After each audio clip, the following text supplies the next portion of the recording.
Chapter को start करते हैं, जिसमें अपनी पहेली और बूझो जो दो कैरेक्टर हैं, पहेली एंड बूझो were very excited to know that Taj Mahal in Agra is one of the 7 wonders of the world. तो जो पहेली और बूझो बहुत ज़्यादा उत्सुक हुए जब उन्होंने ये जाना कि जो ताजमहल आगरा का है वो 7 अजूबों में से एक है।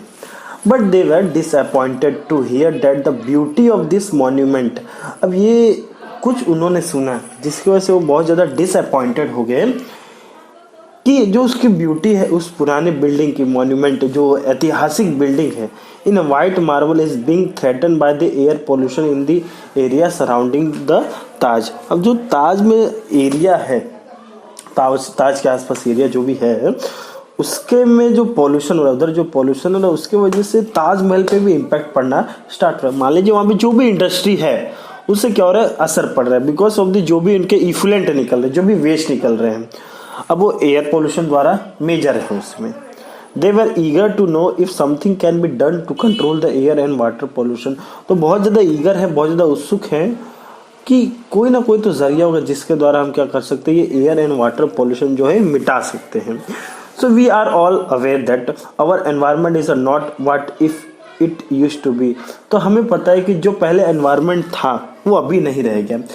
जैसे कि पहले ग्लेशियर्स पोल से बहुत ही ज़्यादा थे, अब धीरे धीरे क्या होने लगे, मेल्ट होना स्टार्ट हो गए हैं।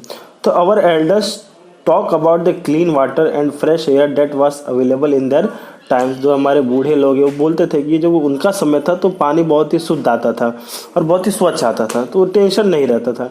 Now the media regularly report on the following quality of the environment. अब जो मीडिया है रोज़ कुछ ना कुछ बताती रहती है कि हाँ इधर ये चेंजेस आना स्टार्ट हो गया एनवायरनमेंट में, जिसकी वजह से पॉल्यूशन कोस हो रहा है। We our self feel the impact of the following quality of air and water in our life. हम खुद महसूस कर रहे हैं जो भी चेंजेस आ रहा है एयर और वाटर का हमारी ज़िंदगी में, ये मेन फैक्टर है। आप समझ सकते हैं कि दिल्ली में जो अपने न्यू दिल्ली है, अपना इंडिया का कैपिटल है, वहाँ पे विंटर सीजन में कितना ज़्यादा पॉल्यूशन कॉज होता है। So the number of people suffering from disease. अब देखो एयर पोल्यूशन से क्या होता है, बहुत सारे रेस्पिरेटरी सिस्टम वाले डिसीज कॉज होना स्टार्ट होते हैं and it is steadily rising, और धीरे धीरे क्या हो रहे हैं, बढ़ भी रहे हैं। We shudder to imagine a time when clean air and water may no longer be available. ऐसा भी हो सकता है फ्यूचर में सॉरी कि हमें प्योर एयर एंड वाटर नहीं मिलेंगे। तो you have learn about the importance of the air and water in your previous classes. तो आपने इम्पोर्टेंस भी पढ़ा है एयर एंड वाटर का, प्योर क्यों इम्पोर्टेंट है हमारे लिए। ऑफकोर्स अगर हम प्योर एयर नहीं लेंगे तो सीधी सी बात है, हमें बहुत सारे रेस्पिरेटरी डिसीज होना स्टार्ट हो जाएगा। वाटर प्रॉपर मात्रा में नहीं रहेगा, उसमें बहुत सारे इम्प्योरिटीज रहेंगे, तो उससे भी क्या हो जाएगा, हमारी बॉडी को इम्पैक्ट पड़ेगा। बिकॉज 70% एक्टिविटी जो हमारी बॉडी के अंदर किसके प्रेजेंस में हो रही है, because of the water. If we will take pure water, in this chapter we will study about the harmful changes that play in our surrounding and their effect in our lives. तो हम जो भी harmful changes आ रहे हैं उसके बारे में हम डिटेल में स्टडी करने वाले हैं। तो first air pollution. We can survive for some time without food. तो खाने के बिना हम कुछ समय तक सर्वाइव कर सकते हैं, but we cannot survive even for a few minute without air. Air के बिना तो कुछ मिनट भी नहीं जी सकते, बिकॉज सीधी सी बात है ऑक्सीजन नहीं रहेगा तो हमारी बॉडी के अंदर रेस्पिरेशन प्रोसेस कैसे होगा, कैसे सेल्स तक आपको ऑक्सीजन पहुंचेंगे। How important clean air to us. You already know that air consist of a mixture of gases. ये आपको पता है कि एयर के अंदर क्या होते हैं, मिक्सचर ऑफ गैसेस होते हैं। By volume 78% of the mixture is nitrogen. 78% क्या है, नाइट्रोजन है। 21% क्या है, ऑक्सीजन है। बाद में 0 डेसिबल में अपने carbon dioxide and carbon dioxide, argon, methane, ozone जो बहुत ही इंपॉर्टेंट है, वो ना हो तो बहुत आसानी से क्या हो जाएंगे, हमें कैंसर कॉज हो सकते हैं, वो भी बहुत ज़्यादा स्मॉल अमाउंट में प्रेजेंट है।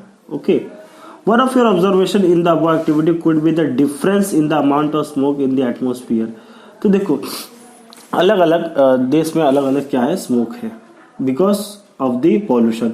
एंड स्मोक मतलब धुआं। Okay, and do you know where the smoke could be have come from. Smoke कहाँ से है, addition of such substance to the atmosphere modify it. अब एयर में कोई भी अनवांटेड सब्सटेंस मिक्स होना स्टार्ट हो जाएंगे जो कि इंडस्ट्री से रिलीज होते हैं, तो उसकी वजह से क्या होता है, एटमॉस्फेयर में मॉडिफिकेशन आना स्टार्ट हो जाता है। When air is contaminated by unwanted substance, अब एयर में अनवांटेड सब्सटेंस आना स्टार्ट हो जाएंगे तो उससे क्या होगा, harmful effect on both living things और नॉन लिविंग थिंग्स। तो एक इम्पैक्ट पड़ेगा किस पे, लिविंग थिंग्स पे पड़ेगा और नॉन लिविंग थिंग्स पे पड़ेगा, और उसी को क्या कहा जाता है, एयर पॉल्यूशन। यानी कि कोई भी अनडिजायरेबल सब्सटेंस मिक्स हो रहा है, अनडिजायरेबल सब्सटेंस अगर मिक्स हो रहा है किसके अंदर, एटमॉस्फेयर में, जो कि हार्मफुल है लिविंग थिंग्स के लिए और नॉन लिविंग थिंग्स दोनों के लिए, तो उसी को क्या कहा जाता है, एयर पॉल्यूशन।